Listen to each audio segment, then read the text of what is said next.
confidence, like especially like all the artists, because they're not the most, you know, lyrical artists out here, but they got confidence. It's not what they say, it's how they say it. And like learning that from like Future, Thug, Rich Homie, Lil Wayne, 2 Chainz, like all these artists who are just kind of like exuding this confidence and this swag and these vibes. It just kept growing. Like I think with the first Trill vibes, it was like, okay, you kind of finding it, you kind of like doing music that you want to do. Because that was another thing. I used to try to do, like I tried to do like music like everything. I was trying to do like a club song, like Break This Down. Then I was trying to do like a personal record. Then I was trying to do a street record. And it was just so much. And it was like, bro, you're not honing in or mastering no craft. You're just doing everything you hear and trying to prove that you can rap. But I used to be so big on like lyrics and like punchlines. And if you ain't got no punchlines, I ain't listening to it. And then I used to be one of them bring back real hip hop type niggas. Hip hop is dead, man. Backpack type niggas, right? Oh, bro, you was a Nas nigga. Yeah, like that nigga was a Nas nigga. Oh, damn. So it was like, which is wild, cause like my influences are more like Southern and more West Coast. So it's like I always found like the lyrical artists from those spots and really gravitated towards. But it's still, I don't know, it's just different. Like, I don't know if I was trying to do that plus rap or what, but when Trill Vibes 1 came out, it was like, all right, you find it, you figured it out. Then Trill Vibes 2 came, and it was like, okay, like, not only are you telling your story, like, you vibing with it. Yeah, I think that's the one, because man, Charles called me and was like, this shit different, bro. It is. That's all he's like, bro, we've been listening to this all day. He's like, bro, it's different. Bro, and that is right a lot. Coming like, for me as a, like, for me and the fan, bro. Yeah. I like that. Don't give me the same thing. Don't give like the same thing Trill Vibes 1. Don't give me the same thing. Right. Trill. Like, bro, come with something. Yeah. One thing about your projects, bro, they're never the same. They never the same. It's like I think I go in with it's like a concept. It's like you really trying to, whether it's like, you know, writing a movie, writing a book, it's like, okay, I have this overall thing. What music fits this thing? I also feel like I'm a master curator too. Like I feel like I could have put together. Like, I could put together a playlist. So it's like, okay, well, let me be, you know, the artist on every song and just make a playlist. That's really what it is. Like Trill Vibes 2 was, bro, you ain't smoking a ride to this thing. Like somebody right. It was to the point where when I did that one, it was like I seen me in the car during sunset, then going into the night, which is how the album was constructed. You get like when you first hear it, like Quiet Storm, what's after that? Call It Plays, Foreign, all that's like daytime, evening party, and then you get to 804 Interlude, and it switches. Like it goes to the night, Better Days, 2 a.m. in Westport. Which is my favorite. Which is my favorite. Yeah, like, so we start going into then champagne for breakfast, and it slows down. Now that you say that, bro, I kid you not. When I'm in the gym, and I got your album playing, bro, from what is it, 804 Interlude? Yeah. Bro, from there on, oh my God, nigga. Yeah, it was like I had so many different things. It's crazy because it was like so many different things with that album that I was trying to tackle. Because it was like, okay, the only part of it is a ride from the evening to the night. The other part is, okay, I'm going through a breakup. So the first part is like, that's why like, you know, I'm riding foreign.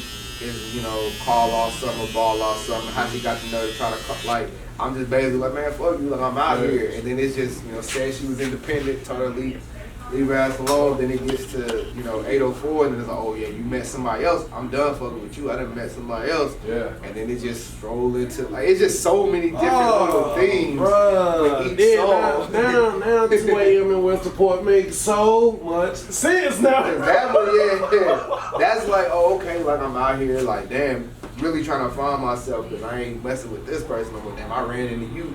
We was supposed to have something. So you was vulnerable. Yeah. Oh yeah, we just broke it with that one. Yeah, Bro. yeah. Oh man, that's dope. But that's real artistry, bro. That's so bro, that's real artistry. So yeah, it's like a theme, and then but it's kind of like how I like my movies. Well, I'm a big Marvel fan, so like I love like the fact that they do like subplots. It's the main plot, and then do like side stories or Easter eggs, or I do things to connect like to the future projects, or I do things referring past projects, and that's what I wanted to do with that one. So like, and then Midnight Sessions was, well, I had a project after that, but it was like, man, I ain't got shit to say, and it sounded like it, so I never put it out. Like I scratched like damn near all the records except for the singles that came out, like Come Up 3, How to Be a Player, Player Made. I do remember you saying that. You said, yeah, man, I'm just putting them out. They gonna all lead up into it. Yeah, and then but it was like as I kept trying to put it together, it's like, man, I don't want to make the same project twice because artists get messed up with that. It was so successful that it's like, oh, I got to do the exact same thing. And like, I don't want to do that, but I don't want to go so far away where I'm not giving them the vibes that they want. Yeah. It just was hard to figure it out. But Midnight Sessions came because it was like, that was more of that decision of like, all right, bro, are you going to do this or you going to keep playing with it? Like, are you going to step into it fully? And then when I accepted that, it was like, okay, the vibes will start coming. It's like, bro, I just want something to ride through the night. And that's what I was on. I was listening to a lot of Isley Brothers, Sade, Teddy Pendergrass. So a lot of like soul samples. And when I wrote that, it was just like, nah, I want this to play. Like you can start it, and then you ain't gotta hit skip because it's just gonna all be in sync to like the nighttime type of album. Keep that one back with you. Huh? Keep that back there with you. Man, I'm taking that right back. As soon as you get done with this, you're taking this shit right back up there. Bro. Ain't gonna put me in the fire.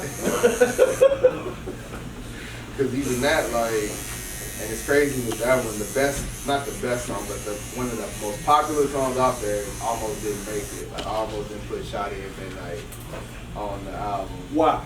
Because I couldn't, the mix, like, I kept getting, the mix wasn't right. Like, the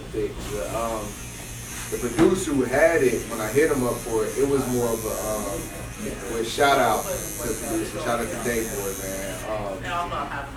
He had it, but he shot it to me. He was like, bro, it's just kind of like a free lease. Like I just made it basically. And then I guess like when he heard it, because I dropped the credits, the track list, and then we kind of built like a relationship behind it. Then it was like, okay, do you need the track outs to the record and stuff? But before it was hard to get the track outs because the beat was so high and it felt like it was drowning out. So it like took some mixing and whatever. So I was like, man, should I even put this on here? Is it gonna be worth it? But it ended up being like everybody's favorite song. Sure, my man, that was perfect for the intro. I'm like, bro, that's how you start an album, bro. That's how you keep my attention. And that was like for the tone setter, and I wanted it to be one of those, I don't know, like you can play it forward and backwards, and you end up in the same spot. Yeah. Because even then, it's still like, there's like energy, then it slows down. Like I just love kind of giving people that, like two different sides of it and kind of breaking it. So like you get energy, like Never Change. To me, these records feel like more lively, more daytime. Never Change, Love Jones, Steady Bobbing, like all this stuff. And then like Sunset on 7 comes, and then it's like, nah, we mellowing out from here on out. Yeah. Okay. All right, bro. Features. How do you go with your, like, how do you know, like, bro, you know what? I want so-and-so to be on this. Ah, man. Or it's a double-sided question. Okay. It's a double-sided question. Or what are some of the artists that you do on the record? Okay, well, our first part, how do I pick the feature? First off, the budget. First and foremost. Facts.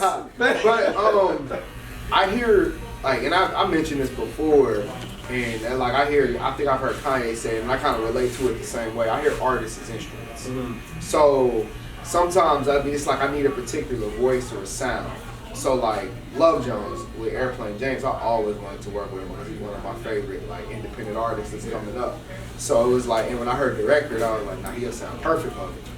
I ain't know what he was gonna do with it. He sent that bitch back in like 2 hours with the hook. I'm like, oh shit, this shit lit. Shout out Airplane James. Yeah, he came with that. So he sent this, so I had that. And of course, Dewey's gonna be on pretty much every project. That's a staple, like on my projects. Oh yeah, most definitely. But and then EDF, I always wanted to get a Houston artist, just based on like that love I got for Houston, that influence, and like how I grew up off the music. So then I heard EDF on I think it came up on my shuffle, honestly, like just on Apple Music, like where it play, like it'll play a song, like you listen to a song on your library, and then sometimes it'll automate another song. I think his song came up, and I was like, bro, who is this? So then I just went to his catalog, started listening to him, reached out to him. But when I, like with features, it's like, cause I'm real particular, like I don't do songs with anybody, and not cause I'm like arrogant or cocky, it's like, it just gotta make sense, cause I'm like, okay, can this person be the best version of themselves on this record? So it's not like, oh, this who hot, I'm gonna get them. Cause I get people who not really known, I'll pay for somebody who's known, either or, but it's just